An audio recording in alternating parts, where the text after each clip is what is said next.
খালেদা জিয়ার অবস্থা সংকটাপন্ন। এভারকেয়ার হাসপাতালে চীনের 5 সদস্যের চিকিৎসক দল। গভীর উদ্বেগ জানালেন মোদি, দ্রুত আরোগ্য কামনা।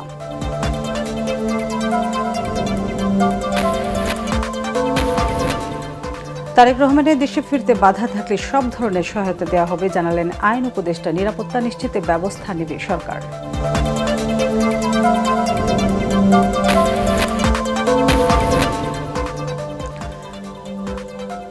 প্লট জালিয়াতির মামলায় শেখ হাসিনার 5, রেহেনার 7 ও টিউলিপের 2 বছরের কারাদণ্ড। দুর্নীতির বিরুদ্ধে রায় বড় বার্তা, আদালতের পর্যবেক্ষণ।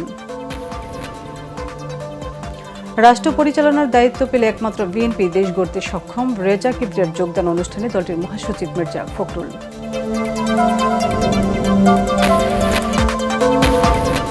এবং ক্ষমতায় না গিয়ে একটি রাজনৈতিক দল প্রশাসনিক কূপ করছে। খুলনায় সমাবেশে জামাতের আমিরের অভিযোগ।